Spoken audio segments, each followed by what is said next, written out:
여러분의 가정은 어떻습니까? 사랑하고 여러분 사랑하고 축복합니다. 아멘. 우리 믿음의 말 한번 해볼까요? 예수님 안에 예수님 안에 나는 행복합니다. 나는 행복합니다. 예수님 안에 예수님 안에 나에게 기적이 일어납니다. 나의 기도를 합니다. 아멘. 아멘. 여러분 이것이 우리의 특권입니다. 아멘. 아무에게나 하나님은 행복을 주지 않으셨어요. 그리고 아무에게나 하나님은 기적을 베풀지 않으셨습니다. 예수 믿고 구원받은 하나님의 자녀에게만이 하나님은 행복을 주셨고 기적을 베푸셨습니다. 그것을 누리는 하나님의 사람들이 되어야 될 줄 믿습니다.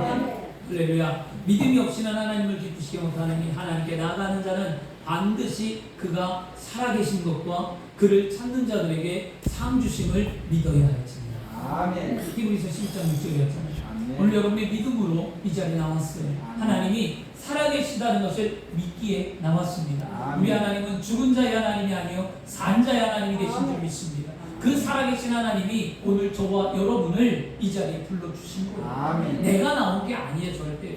우리는 3차원에 살고 있는 사람들, 여러분 이성을 갖고 있는 자들은 자신이 스스로 했다라고 얘기합니다. 내가 스스로 예수를 믿었고 내가 스스로 주님 앞에 나왔고 내가 했지 라는 말을 합니다. 그러나 믿음이 있고 영적인 사람, 4차원을 살아가는 하나님의 사람들은 그렇게 말하지 않습니다. 모든 것을 하나님께 초점을 맞춰 말합니다. 하나님이 나를 불러주셨지, 하나님이 나를 이끄셨지, 하나님이 지금까지 나를 도와주셨지 라는 말을 합니다. 오늘 하나님께서 여러분을 이끌어 주신 줄 믿습니다. 저와 여러분이 오늘부터 이제 사사기 말씀을 통해서 이제 은혜를 나눌 건데요. 이제 곧 있으면 우리 직분자를 세우잖아요.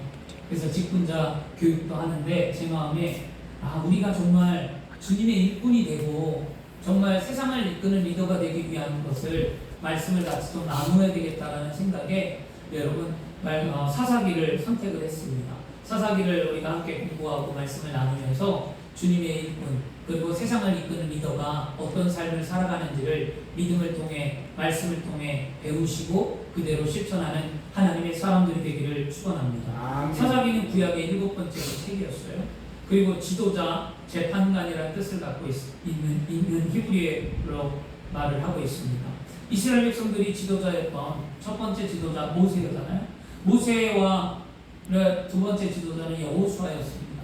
그런데 이 모세와 여호수아가 가나안 땅을 정착한 이스라엘 백성들이 어떻게 됐습니까? 점차 이방 문화에 젖어들고 범죄하게 됩니다. 하나님이 늘 강조했던 게 있어요. 모세와 여호수아에게 절대로 이방의 문화를 받아들이지 말아라.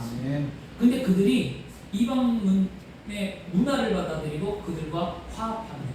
우리 그렇게 얘기하잖아요. 우리가 기독교인들이 우리 이렇게 얘기한다니까. 기독교인들이 좀 마음을 열고 받아들여야 된다라고 얘기를 하죠. 여러분 기독교인들이 마음을 열고 받아들일 때는 무엇을 받아들여야 되냐면 그가 복음을 받아들일 때 받아들인다. 복음을 받아들이지 않는데 받아들인다? 여러분 그러면 혼합 종교가 되는 거예요. 이거는 성경에 누누이 얘기하고 있습니다. 여러분 종교가 통합을 한다고 해서 다원주의를 해서 불교, 유교, 도교, 천주교, 무당 할 거 없이 세계 각종 종교들이 모아서 얘기를 하고 하는 거 보기에는 굉장히 좋아 보이죠. 굉장히 아름다워 보이잖아요. 근데 결코 그거 하나님이 원하는 거 아닙니다. 왜냐하면 하나님께서는요 복음을 받아들이면 하나의 민족으로 하지만 그렇지 않으면 상종하지 말라고 했어요. 그냥 굳이 내가 가갖고 손 내밀고 내가 가서 해야 될 이유가 있는가? 저는 그렇게 생각하지 않습니다. 성경을 자세히 보세요. 성경은 뭐라고 말씀하고 있는가? 신약에 와서는 예수님께서 다 용납하고 품으라고 했다고 했기 때문에 했다라고 그렇게 말들을 하는데 중요한 걸 놓친 거예요. 예수님께서 그렇게 하라는 건 뭐냐면 그가 복음을 받아들이고 영혼을 구원할 수 있는 사람이면 하라는 거예요. 근데 그렇지 않으면 그렇게 할 이유가 없는 거거든요. 그러니까 여러분 이거 잘 구분하셔야 될 줄 믿습니다. 근데 그럴 때 이런 내용으로 그들이 이스라엘 백성들이 그렇게 이방 민족을 통해 그는 어떻게 하냐면 하나님은 이스라엘 백성들이 그 죄를 짐으로 말미암아 이방 민족을 통해 아픔을 겪어요. 패배합니다. 전쟁에 져요. 그리고 늘 이방 민족이 그들을 괴롭힙니다. 그 동시에 또 하나님은 그들이 괴롭다고 기도하니까 하나님의 사람을 선택해요. 성령 충만하고 믿음이 있는 사람을 선택해서 이스라엘 민족을 구원해 주는 것. 이게 사사기의 이야기입니다. 그런데 이 사사기를 보면서도 또 이런 사람들이 있어요. 부정적인 견해를 갖고 있는 사람들은 뭐라고 얘기하냐면, 신학자나 우리 그리스도인들이나 부정적인 견해를 갖고 있는 사람들은 이스라엘이 실패로 가득한 책이 사사기라고 말해요. 여러분, 맞아요. 실패했어요, 이스라엘.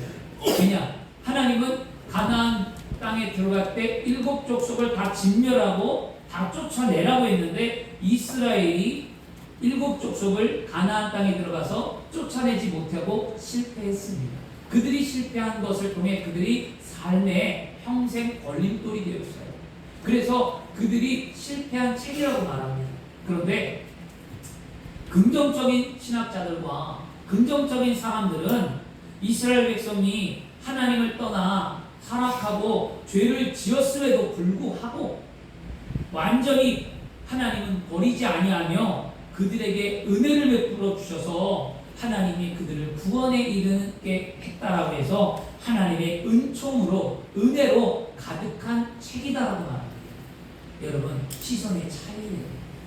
여러분, 보여지는 것, 자꾸 현실적인 것, 이성적인 것, 논리적인 것, 뭐 이렇게 쩍쩍쩍 보잖아요? 그러면 우리 신앙이 결코 성장하지 않습니다. 하나님 앞에 순수함으로 믿음의 눈으로 바라보시길 바랍니다. 이 사사기는요, 하나님의 은혜가 담겨있는 책입니다. 근데 이 사사기에는 특별한 구조가 있어요. 늘 반복돼요. 이 사사기가 뭐냐면, 첫째, 이스라엘 백성들이 하나님 앞에 뭐합니까? 범죄해요. 악을 저질러요. 그러면 하나님이 가만히 보고 있다가 이스라엘 백성들이 악함의 도가 지나치니까 하나님이, 그래? 니네들이 그렇게 내 말을 안 섬겨? 그리고 나서 이웃 나라를 들어 사용하셔서 그들을 징벌합니다. 괴롭게 해요. 그러니까 이스라엘 민족들이 그 괴로움에 견디다 못해 하나님 앞에 회개합니다. 그러니까 하나님이 그 회개를, 한 사람이 회개했다고 하나님이 그들을 구원해 주지 않았어요. 이스라엘이 전체가 회개하니까 하나님이 한 구원자를 택하셨다고 성경 말하거든요. 여러분, 회개라는 게 단체가 있으면 단체가 전체 한마음 한뜻해서 회개할 때 하나님의 은혜가 있는 거예요. 우리 교회가 모든 성도가 한마음 될 때에 하나님의 은혜가 있고 기적이 있는 거지, 어떤 한 사람이 회개하고 기도한다고 해서 은혜가 있는 게 아니거든요. 이스라엘 민족이 전체가 회개하니까 하나님이 하나님의 사람, 성령 충만한 사람을 뽑아 그들을 구원할 수 있는 길을 열어주셨습니다. 아멘. 이게 사사기예요. 그리고 난 다음에 그들이 뭐였냐? 태평성대 안정된 삶을 살았습니다. 그래서 사이클이 뭐냐? 범죄합니다. 그 다음에 징계받습니다. 회개합니다. 구원해줍니다. 그 다음에 평화를 누립니다. 이 쳇바퀴가 무려 이 사사기에 몇 년을 있었을 것 같으세요? 몇 년이 아니에요, 여러분. 무려 350년 동안 그랬어요. 350년 동안. 이 이스라엘이 350년 동안 이 사이클이 계속 반복된 거예요. 그래서 이 사사기에는 12명의 사사들이 등장을 하죠. 그 사사들을 이제 좀 배우긴 할 텐데요. 그런데 왜 이런 상황이 이 사사기에 나타났을까요? 그것을 사사기에는요, 사사기 17장 6절과 21장 25절에 말씀해주고 있습니다. 왜 이런 일이 일어났는가? 그때에 이스라엘에 왕이 없으므로 사람이 각각 그 소견에 옳은 대로 행하더라. 지도자가 없었다는 거예요. 오늘 1절에도 지도자였던 여호수아가 죽었잖아요. 강력한 지도자가 없었고 자기 뜻대로 살았는데, 그러니까 왕이 없었대요. 자신들을 끌어갈 리더가 없었어요. 리더가. 그러니까 사람들이 자신이 옳은 소견대로 행했다라는 거거든요. 여러분, 주 안에 살아가면 죄가 무엇입니까? 죄는 하나님의 뜻대로 순종하지 않고 자기 중심적으로 살아가는 것이 죄입니다. 아멘. 이스라엘 백성들이 왜 이런 삶을 살았냐? 자신이 옳은 소견. 자신이 왜 옳은 소견대로 살아갑니까? 하나님이 옳은 소견대로 살아갔어요. 아멘. 하나님께 기도하고 하나님께 묻고 하나님의 뜻을 구하고 하나님이 원하는 방법대로 살아가야 되는데 자신이 스스로 판단하고 이게 옳아, 이게 맞아, 이렇게 사는 거야, 이렇게 하는 거야. 자신이 옳은 소견대로 살다가 결국 그들은 죄악 앞에 무너지고 그들은 하나님과 멀어졌다는 것이 이게 죄입니다. 여러분, 오늘날 우리가 예수 그리스도를 믿고 하나님의 자녀가 되었다면 우리는 내 뜻대로 살아가는 것이 아니라 하나님의 말씀에 순종하여 하나님의 뜻대로 살아가야 되는 줄 믿습니다. 아멘. 만약 우리가 그렇게 살지 못했다면 우리는 지금 죄를 짓고 있는 것입니다. 우리가 말씀을 통해 죄를 짓고 있는 것을 오늘 깨달았다면 지금 즉시 우리는 어떻게 해야 합니까? 예수 그리스도의 십자가 앞에 우리의 죄를 고백하고 하나님의 은혜를 구하는 삶이 되어야 될 줄 믿습니다. 아멘. 우리가 회개하면 하나님은 사사기에 이스라엘 백성들을 구원해 줬던 것처럼 우리의 삶에 하나님은 구원을 베풀어 주신 줄 믿습니다. 아멘. 여러분, 기도해야 삽니다. 아멘. 하나님은 기도하기를 원하십니다. 아멘. 그 세계 2차 대전 때요, 실제 있었던 일인데요. 프랑스가 독일이 그 유럽을 점령해 나갈 때 프랑스가 독일한테 2주 만에 점령당했어요. 프랑스가 2주 만에 독일에게 점령당하고 난 다음에 이 독일이 어디를 점령하려고 했냐면 영국을 점령하려고 했습니다. 그래서 그 영국 군이 무려 35만 명이 전쟁에 나가서 싸움을 앞두고 있었습니다. 그게 던커크 반도라는 데서 싸움을 시작했는데요. 근데 영국군이 독일군에게 지금 전멸하기 일보 직전이었어요. 어떻게 할 길이 없는 거예요, 전쟁에서. 너무 독일이 강력하니까. 그럴 때 영국의 국왕이었던 조지가 있었어요. 이 왕이 뭐 했냐면 온 나라에게 뭐라고 했냐면 기도의 날을 선포했습니다. 지금 우리나라가 위기입니다. 우리가 독일에게 점령당하게 생겼는데 이제는 하나님이 아니고는 우리를 도와줄 분이 없다는 것이죠. 그래서 기도의 날을 선포하고 영국 뭐라고 했냐면 나는 왕궁에서 기도할 겁니다 라고 했대요.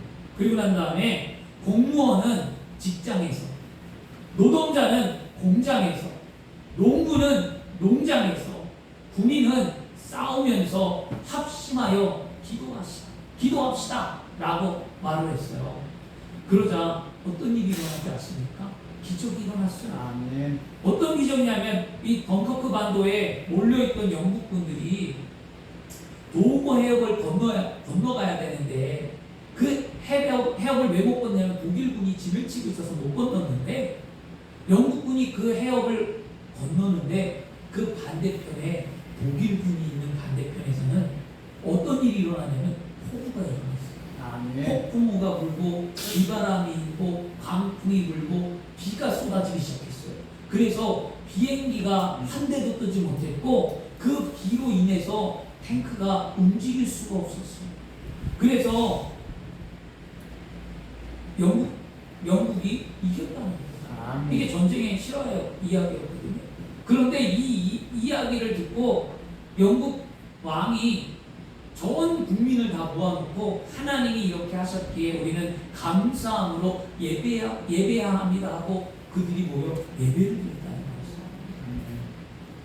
여러분, 믿음이 없는 사람들 눈에는 지금 이 이야기가 어떻게 보일까요? 이성적이고 논리적이고 믿음이 없는 세상 사람들 눈에는 그저 자연 현상이라고 말할 거예요. 자연 현상이야. 그때 때마침 그 달에 기후를 연구해 보니까 때마침 그 날짜에 그 달에 비가 오는 거야 라고 말을 하겠죠. 우리가 얘기하잖아요. 6월과 7월은 장마다라고 얘기하잖아요. 근데 이 장마라고 얘기할 이때 우리가 비가 많이 옵니까 지금? 안 오잖아요. 그때는 아는데 잘 안 올 때도 있잖아요. 그러니까 그 당시에 사람들이 그때라고 얘기하고 역사적으로 환경적으로 이거는 그렇게 맞는 거야라고 말을 합니다. 이성이 있는 사람들. 그런데 여러분, 믿음이 있는 사람들은 그렇게 말하지 않습니다. 역사를 주관하시는 이가 하나님이시니까 아멘. 분명 하나님께서 이 일을 행하셨잖아요. 아멘. 그렇죠, 여러분. 하나님이 비가 오게 하시고 강풍이 불게 하고 소나기가 쏠게 하셔서 하나님은 영국을 살려주었습니다. 영국이 왜 전쟁에서 승리했습니까? 영국이 합심하여 기도했기 때문에 승리를 이루었던 겁니다. 여러분, 그만큼 우리는 합심의 기도가 필요할 때입니다. 오늘을 살아가는 저와 여러분, 우리는 기도가 필요합니다. 마음을 같이 하고 뜻을 같이 하고 우리가 한 마음 되어 하나님 앞에 우리는 부르짖고 기도할 때입니다. 나라와 민족을 위해서, 삶을 위해서, 경제를 위해서, 세계를 위해서, 하나님의 때를 위하여 우리는 간구하고 부르짖고 기도해야 될 줄 믿습니다. 여러분, 우리가 살아가는 시대를 뭐라고 말합니까? 위기라고 말하지 않습니까? 경제가, 정치가, 교육이, 사회가, 종교가, 학교가 다 위기라고 말합니다. 더 나아가 우리는 전염병이라는 생전 경험해보지 못했던 코로나는 전염병의 위기를 겪고 있습니다. 이 문제를 해결하려면 어떻게 해야 합니까? 그냥 말하잖아요. 사람들은 경제가 좋아져야 된다, 정치가 안정돼야 된다, 사회의 공의가 회복돼야 된다, 학교와 가정이 정상화되어야 된다, 또는 코로나 전염병의 백신을 통해 사람들이 다 막고 안정되어야 된다, 그리고 그렇게 하면 막아진다라고 우리는 말합니다. 우리는 분명 지금 사상회와 같이 위기의 시기를 살아가고 있는 것은 분명합니다. 그런데 이 위기에 분명한 것은요, 하나님은 기도할 때에 하나님의 사람들을 통해 문제를 해결하셨듯이 지금 이렇게 어려운 시대를 살아가고 있는 우리에게 하나님은 기도하는 사람을 통해 문제를 해결해 주실 줄 믿습니다. 그 사사가 바로 저와 여러분이 되어야 될 줄 믿습니다. 여러분, 사사기에는요, 오늘 뭐라고 말했냐면 사사기 1장 1절에 이렇게 말하죠. 여호수아가 죽은 후에 이스라엘 자손이 야훼께 여쭈어 이르되 우리 가운데 누가 먼저 올라가서 가나안 족속과 싸우리까 말씀합니다. 여러분, 예수를 믿고 믿음이 있는 하나님의 사람이 되기를 위해서는 우리는 어떻게 해야 되냐? 따라하겠습니다. 우리는 분명 기도의 능력이 있어야 합니다. 아멘. 하나님의 사람, 하나님의 일꾼, 리더가 되고 믿음이 있는 일꾼이 되려면 여러분 기도의 능력이 있어야 합니다. 여러분, 기도의 능력을 이제부터 기르시기를 바랍니다. 여러분, 위기는 영웅이 만든다는 말이 있어요. 이건 뭐냐면 위기가 올수록 그 어려움을 극복하게 하는 것은 사람이 나온다는 것입니다. 그러기에 우리에게 문제는 위기가 아니라 사람이라는 거죠. 사사기에는 반복되는 위기를 보여주고 있습니다. 그 위기 속에 하나님께서 세우신 사람을 세웠는데 이스라엘 백성들을 구원하는 사람을 세웠어요. 그 사람을 사사라고 얘기하는 거예요. 하나님이 택한 사람.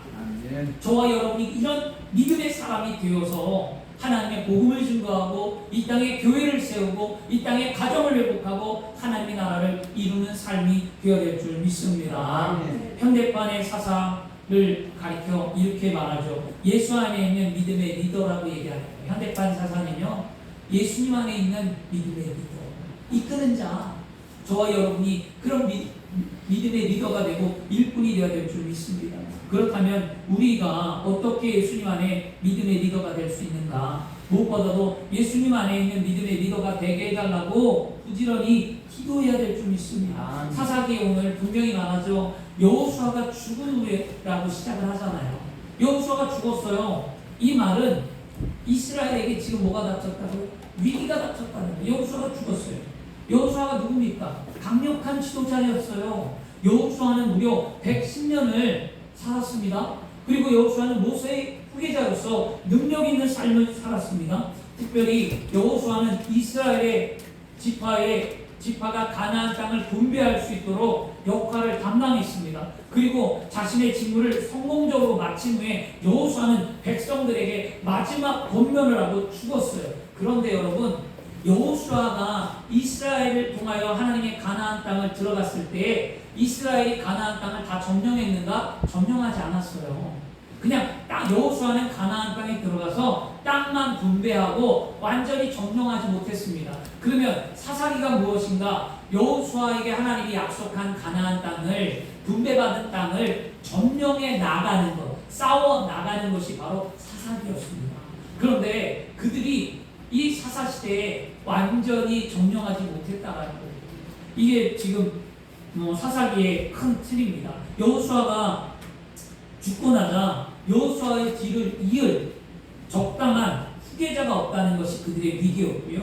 여호수아가 죽은 후 강력한 통치자가 없던 이스라엘의 주변에 이 열방의 강대국들이 지금 어떠한 거예요? 이제 지도자가 없으니까 오합지졸이니까 그들과 전쟁을 합니다.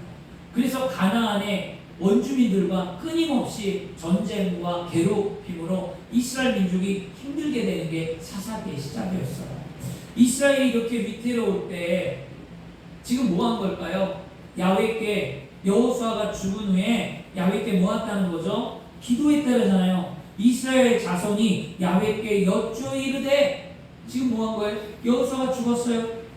그런 다음에 이스라엘의 자손이래요. 한 사람이 아니에요. 이스라엘의 모든 자손이 모여서 뭐 한 겁니까? 기도한 거예요. 위기를 만났을 때 그들이 기도했어요. 뭐라고? 여호와께 여쭈어서 누가 전쟁을 할까요? 누가 먼저 싸울까요? 누가 하나님 앞에 부름을 받아 그 일을 감당할까요? 라고 기도했다라는 거였습니다. 그러면 오늘 여러분 여러 가지 환난과 역경과 문제 속에 우리가 해야 될 게 무엇입니까? 기도해야만 합니다. 하나님, 누가 이 문제를 해결할까요? 하나님, 내가 그 문제를 해결할 수 있을까요? 하나님, 나에게 기도의 능력을 통해 하나님의 리더로서 쓰임받는 하나님의 일꾼이 되게 해달라고 우리는 부지런히 기도하셔야만 합니다. 아멘. 여러분, 먼저 된 자들, 먼저 직분받은 자들 기도하시고, 그리고 이번에 직분받을 분들도 하나님 앞에 기도하시고, 다음에 직분을 꿈꾸는 자들도 기도하셔야만 합니다. 아멘. 하나님을 향해 무엇을 할까요? 이 어려운 시대를 살아갈 때 하나님 나에게 능력을 주셔서 능히 이 삶을 헤쳐나갈 수 있도록 좀 도와달라고 우리는 기도하는 하나님의 사람들이 될 때 세상을 이끄는 리더가 되는 거예요. 주변에 얼마나 많은 사람들이 여러분을 바라보고 있습니까? 남편도 자녀도 아내도 나를 보고 있고, 세상의 친구도 세상 사람들도 얘는 뭔가 달라, 이 사람은 뭔가 달라, 예수 믿는 사람이야, 예수 믿는 거 알잖아요. 예수 믿는 아는 나를 통해 하나님의 역사가 나타나도록 우리는 기도해야 될 줄 믿습니다. 아멘. 그렇죠. 기도하고요. 두 번째는 뭐냐면 우리가 하나님의 믿는 믿음의 리더로서 살아가기 위해서 여호수아에게는 사사기에는 무엇을 보여주고 있냐면, 그들이 기도했는데 하나님이 뭐라고 말씀하냐면 유다가 올라가라. 유다가 올라가라고 명령하셨어요. 유다가. 그러면 뭐냐면 따라하겠습니다. 둘째로 우리는 순종의 능력이 있어야 합니다. 아멘. 아멘. 우리가 하나님이 찾는 사람, 믿음이 있는, 예수 안에 믿음이 있는 리더가 되기 위해 첫 번째는 기도의 능력을 쌓고 기도하는 사람이라면, 두 번째는 순종의 능력이 있는 사람이 되어야 합니다. 아멘. 순종하는 사람 많이 들었어요. 순종에 대해서. 그런데 오늘 보시면 또 참 놀라운 게 있습니다. 여러분, 위기는 행동하는 리더를 찾습니다. 말이 아닌 행동으로 위기를 극복하는 사람을 찾습니다. 그러나 사람들은 위기가 오면 오히려 움직이지 않습니다. 이번 코로나 사태를 보면 우리는 분명히 알아요. 위기가 왔는데 한국교회가 말만 했지 그 위기 앞에 하나님 앞에 모여 행동으로 기도하고 모여서 이 코로나를 이기려고 한 적이 그렇게 많지 않았어요. 싸우고 분쟁하고 다투고 끊어졌죠. 이것은 분명히 우리에게 큰 아픔이 됩니다. 한 번 전례를 남았기 때문에 또 한 번의 전염병, 다른 전염병이 오면 정부에서는 또 한 번 기독교 우리 예배를 중지할 수 있는 여건이 생길 거예요. 이게 가장 가슴이 아픈 거예요. 교육자, 한 목사로서 가장 가슴이 아픈 게 뭐냐면, 이게 전례가 돼서 다음 세대에 지금 자라나는 모든 후손들에게 그들이 또 다른 전염병이 있을 때 나라가 예배를 정지하고 폐할 수 있는 근간을 우리 기성세대가 만들어주는 것이죠. 얼마나 가슴이 아픕니까? 기도하지 않았기 때문이죠. 여러분, 순종하지 않았기 때문이죠. 한 마음 한 뜻대로 순종했으면 얼마나 놀라운 일이 있겠습니까? 말만 앞세우지 말고 행동을 옮기는 그리스도인이 될 줄 믿습니다. 아멘. 여러분, 입술로는 누구나 다 말 다 해요. 말뿐인 사람이 되지 말고 우리는 진짜 믿음 안에 순종으로 행동으로 나타내는 하나님의 사람들이 되어야 될 줄 믿습니다. 아멘. 행동하지 않고 말만 앞세우고 걱정과 염려에 빠집니다. 예수 안에 있는 믿음의 리더는 행동하는 리더, 예수님 안에 있는 믿음의 일꾼은 행동하는 일꾼인 줄 믿습니다. 하나님 앞에 말씀에 순종하고 말씀 앞에 행동하는 사람이 예수님 안에 믿음이 있는 그리스도인의 일꾼의 모습인 줄 믿습니다. 아멘. 우리가 하나님 앞에 쓰임받는 리더가 되기 위해서 순종의 능력을 키워야 되는데요. 위기 속에 이러쿵저러쿵 말만 떠드는 사람이 되지 말고 하나님의 말씀을 생각하고 순종의 걸음을 내딛는 사람이 되기를 축원합니다. 아멘. 오늘 말씀에 유다가 그랬다는 거예요, 여러분. 제 말이 아니라 성령의 유다가 그랬는데 유다 지파는 늘 어떤 지파냐? 행동하는 지파였어요. 민수기 12장에 보면 민수기 12장에 민수기에 보면 12지파 중에 가장 앞장서 있는 지파가 누구냐? 유다였어요. 아멘. 그러니까 이스라엘에는 12지파가 있잖아요. 이 12지파는 야곱의 아들들의 이름을 따서 만들었습니다. 네. 그 중에 그 레위는 제사장 직분이어서 빠졌고요. 요셉의 두 아들 에브라임과 므낫세가 들어가서 12지파가 되었던 거예요. 그 지파들이 지금 다 그 성막을 중심으로 좌우 대칭으로 나누어서 섰어요. 나누어서 세 지파씩. 그런데 맨 앞에 쓴 지파가 누구냐? 유다였어요. 유다는 항상 맨 앞에 있었습니다. 항상 행동하는 삶을 살았습니다. 그래서 오늘도 보면 사사기 1장 2절에 야훼께서 가라사대 유다가 올라갈지니라 말씀합니다. 그리고 1장 4절에도 유다가 올라가네 말합니다. 유다는 하나님의 말씀에 불순종한 적이 없고 늘 순종하는 삶을 살았습니다. 근데 여러분, 순종이 어떻게 해야 합니까? 따라하겠습니다. 순종은 순종은 끝까지. 아멘. 아멘. 조금 예수 믿고 순종하다가 중간에 안 하면 이게 순종이에요? 아니, 이거 순종 아니에요. 사람들은 그렇게 얘기해요. 내가 목사님 지금까지 순종하며 살았어요 라고 얘기하죠. 순종하며 살았다라고 얘기하는데 그거 순종 아닙니다. 왜냐하면 순종은 끝까지 하는 거예요. 유다가 순종했지만 결국 유다는 끝까지 순종하지 못했어요. 왜냐하면 1장 19절에 보면 안타깝게도 유다가 순종한다고 했지만 무너집니다. 야훼께서 유다와 함께 계셨으므로 그가 산지 주민들을 쫓아내었으나 골짜기의 원주민들은 철 병거가 있으므로 그들을 쫓아내지 못하였다. 마지막에 못 쫓아냈어요. 골짜기 가서. 왜냐하면 환경에 막혔기 때문에. 어떤 환경입니까? 철병거래요. 그 당시에 자신들이 경험해보지 못했던 철병거였어요. 전쟁에. 그러니까 자신들이 패배하는 거였습니다. 그런데 하나님이 싸워라, 하나님이 가라, 내가 너의 손에 붙여주리라 약속하셨는데 환경 앞에 무너졌다는 거거든요. 유다는 끝까지 순종 못했습니다. 여러분, 천국 갈 때까지 끝까지 순종하시기를 바랍니다. 아멘. 절대로 환경 앞에 무너지지 마십시오. 아멘. 환경 앞에 뒤로 가거나 물질 앞에 무너지거나 사람 앞에 무너지거나 여러분 마음이 무너지거나 절대로 그렇게 하지 말고 하나님이 약속하셨다면 그 약속을 붙들고 끝까지 승리하시길 바랍니다. 아멘. 천국 갈 때까지 승리하시길 바랍니다. 아멘. 이것이 순종이었어요. 아멘. 여러분, 위클리 성경 번역 선교회라는 데가 있어요. 위클리교 성경 번역 선교회. 이 선교회가 참 놀라워요. 언어에 특별한 은사를 받은 분들이 모여서 세계 각국의 그 브라질이나 아프리카나 소수 민족에게 가서 성경을 번역하는 일을 하는 선교회예요. 말은 있는데 언어가 없는 민족이 우리 그 지구상에 굉장히 많다라고 하거든요. 그래서 말은 있는데 언어가 없는 그 민족에게 들어가서 성경을 번역하는 거예요. 마태복음을 번역하다가 어떤 사람이 죽으면 다음 사람이 가갖고 마가복음을 번역하고 그 사람이 죽으면 또 누가, 요한, 사도 계속 성경을 번역하는 일을 하는 게 이 선교회였습니다. 근데 한 선교사님이 그 순종이라는 단어를 번역을 해야 되는데 어떻게 할지를 모르겠는 거예요. 그 사람 원주민의 언어로. 근데 마침 한 아버지가 아들을 불러서 어떤 일을 시키는 한 장면을 보게 됩니다. 선교사님이. 근데 그 아들이 아버지가 아들에게 이렇게 얘기해요. 내 모든 마음으로 해라. 내 모든 마음으로 내가 시킨 일을 해라. 그리고 아들이 떠나가는데 그 아버지가 뒤에서 외쳐요. 뭐라고 하냐면 내 마음을 나누지 마. 나누지 말고 하라고 외쳤어요.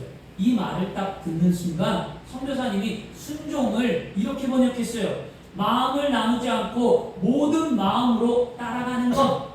이게 순종이라는 거예요. 여러분 절대로 마음을 나누지 마시고요. 여러분 뭐 한 마음으로 끝까지 따라가셔야 될 줄 믿습니다. 우리가 순종하지 못하는 게 뭐냐면 내 마음이 나누어졌기 때문이에요. 세상으로 나누어지고 물질로 나누어지고 환경으로 내 마음이 나누어졌기 때문에 순종하지 못하는 겁니다. 하나님 안에서 절대로 내 마음이 나누어지지 않는다면 우리는 반드시 순종할 수 있습니다. 따라하겠습니다. 위기 속에서 말씀에 순종하는 사람이 예수님 안에 있는 믿음의 일꾼입니다. 아멘. 여러분 저와 여러분이 그렇게 되게 될 줄 믿습니다. 유다가 불순종하지는 않았어요. 근데 유다가 순종했지만 그 순종을 끝까지 못했잖아요. 결국 어떻게 되는지 아십니까? 그 남아있는 족속들이 이 이스라엘 민족을 평생 괴롭혔어요. 여러분 순종하면 해결됐는데 순종하지 못함으로 내 삶이 평생 괴롭다면 어떡하시겠어요? 오늘 여러분 끝까지 순종하는 삶이 될 줄 믿습니다. 마지막 우리 세 번째는 우리가 믿음 안에 리더가 되기 위해서는 기도의 능력도 있어야 되고 순종의 능력도 있어야 된다면 무엇이 있어야 되는 따라하겠습니다. 우리는 협력의 능력이 있어야 합니다. 아멘. 협력은 함께하는 거예요. 함께할 때 아름다움이 나타나는 거거든요. 신앙의 공동체가 함께 이루어져야지 여러분 어떤 한 사람으로 이루어지지 않습니다. 어떤 특출난 사람으로만 공동체가 나타나지 않습니다. 함께 가야 합니다. 마음을 함께 나누고 생각을 함께 나누고 믿음 안에 함께 기도하고 함께 갈 때 승리하는 줄 믿습니다. 유다서 그 사사기 1장 3절에 유다가 그의 형제 시므온에게 이르되 내가 제비 뽑아 얻은 땅을 나와 함께 올라가자. 가나안 족속과 싸우자. 그리하면 나도 내가 제비 뽑은 얻은 땅에 함께 가리라 하니 이에 시므온이 그와 함께 가니라 라고 얘기하죠. 지금 시대에는 여러분 네트워크 정보화 시대라고 말합니다. 네트워크 정보화 시대의 가장 중요한 능력이 바로 협력하는 거예요. 함께 가는 거예요. 지금 시대는요 누구 하나 잘난 사람이 없어요. 누가 정보를 많이 알고 서로 공유하며 함께 하느냐에 따라서 삶이 바뀌는 거거든요. 개인적인 능력이 아무리 뛰어나다 하더라도요 여러분 함께 이루어가지 않으면 살아가지 못합니다. 그죠? 성경은 그 말을 분명히 우리에게 뒷받침하는데요. 전도서 4장 9절에 성경은 말합니다. 두 사람이 한 사람보다 나음은 그들이 수고함으로 좋은 상을 얻는 것입니다. 두 사람이 한 사람보다 낫대요. 두 사람이 낫대요. 왜 나으냐면 수고함으로 서로 일함으로 뭐에 얻는 것이 풍요롭다는 거죠. 그리고 난 다음에 전도서 4장 12절에는 이어서 이렇게 말합니다. 한 사람이면 패하겠거니와 두 사람이면 맞설 수 있나니 세 겹줄은 쉽게 끊어지지 아니하리라. 믿음 안에서 신앙생활할 때 독불장군은 없어요. 독불장군하는 사람들이야 전부 다 무너져요. 신앙. 제가 지금까지 그 신앙생활하면서 부교육자 생활하고 목회를 하면서 느낀 건 뭐냐면 신앙 독불장군하는 사람들을 다 깨졌어요. 다. 맨날 혼자 맨날. 근데 여러분 혼자가 아니라 둘이 기도의 동역자가 있고 마음을 나누는 사람이 있고 함께하는 자가 있으면 맞설 수 있다. 문제를 해결하고 아름다운 삶을 살아가는 거예요. 그리고 더 나가서 삼겹줄은 끊어지지 아니라 교회 모든 성도들이 한마음 되어서 주님의 일을 감당할 때 그것이 하나님의 은혜인 줄 믿습니다. 이것이 믿음에만 적용될까요? 세상에도 적용돼요, 여러분. 세상에서 친구가 없이 혼자 살아가요. 아니잖아요. 세상의 주변에 누군가 내 마음을 나눌 자가 있으면 그 사람과 함께 능히 환경을 이겨나가잖아요. 그런데 회사에서도 공동체가 하나 되면 그 공동체 회사는요 반드시 성장하더라는 거예요. 여러분 그것서 이 말씀이 세상뿐만이 아니라 믿음 안에 먼저 적용이 되고 여러분 세상에서도 그런 삶을 살아내는 저와 여러분이 될 줄 믿습니다. 오늘 살아가는 우리들에게 예수 안에서 믿음이 있는 리더가 되기 위해 뭐가 필요하냐? 함께하는, 협력하는 능력이 있어야 합니다. 유다 지파는 그 능력이 있었어요. 유다 지파는요, 말씀을 듣자마자 협력했죠. 누구에게? 형제 시므온 지파에 가서 우리 함께 가자. 다른 지파도 아니에요. 자기 형제 지파에 가서 함께 가자 할 때 그가 동참했잖아요. 여러분, 우리 성도가, 여러분 그 권사님이, 아니면 여러분 우리 성도들이 함께 기도하자고 할 때 여러분 우리는 함께 기도해야만 합니다. 함께 마음을 나누어야만 합니다. 그럴 때 우리 교회가 하나님 앞에 빛을 발하고 세상에 하나님의 영광을 나타내고 여러분의 삶이 풍요로운 줄 믿습니다. 그런 일꾼들이 많아지는 아름다운 교회가 되기를 원합니다. 아멘. 함께 올라가자고 제안했는데 어떤 일이 벌어졌냐? 함께 올라가니까 가나안 사람과 브리 사람들이 그들의 손에 붙여졌더라. 함께 가니까 하나님이 더 능력을 주셨어요. 여러분, 그리고 계속해서 그들은 승리를 경험하게 되었다는 겁니다. 오늘 말씀을 마치기를 원하는데요. 한번 따라할까요? 위기 속에 협력할 줄 아는 사람이 예수 안에 믿음이 있는 일꾼입니다. 아멘. 함께 하셔야만 합니다. 오늘 말씀을 정리할게요. 여러분, 사사기에는요, 믿음의 일꾼을 만드는 거예요. 믿음의 리더를 세우는 거예요. 하나님이 택한 사람을 세우는 겁니다. 그러면 그 사람이 누굽니까? 기도하는 사람이에요. 이스라엘 민족이 기도했잖아요. 기도할 때 하나님이 누군가를 택하셨어요. 여러분이 기도할 때 하나님이 여러분을 택할 수 있어요. 그러면 우리는 어떻게 해야 합니까? 순종해야만 합니다. 끝까지 순종해서 그 순종을 이뤄내시길 바랍니다. 그리고 순종할 때 내 삶이 힘들면 혼자 하지 마시고 협력하시길 바랍니다. 하나 되시길 바랍니다. 그럴 때 하나님의 은혜가 우리 안에 더 넘쳐나는 줄 믿습니다. 이게 믿음의 일꾼이잖아요. 예수님 안에 우리 예수님 앞에 오늘 이 자리에 나왔어요. 예수님 앞에 우리는 기도해야만 합니다. 십자가 앞에 기도해야만 합니다. 우리의 기도가 하늘나라에 선달될 수 있습니다. 그리고 기도하며 하늘의 음성을 들어야만 합니다. 하나님이 말씀하시는 그 은혜, 두세 사람이 모인 것에 나도 그들과 함께 있겠다라고 말씀하신 예수님의 약속의 말씀을 믿는다면 오늘 우리가 함께 기도할 때 예수님이 나와 함께 하시기에 내 삶이 평안한 거예요. 이게 믿음 아니겠습니까? 이걸 오늘 경험하시기를 바랍니다. 그래서 여러분, 믿음 안에서 승리하시고 끝까지 완주하시고 천국 갈 때까지 믿음의 리더로서 아름다움을 나타내는 하나님의 사람들이 되기를 그리스도 이름으로 소원합니다. 기도하겠습니다. 주신 아버지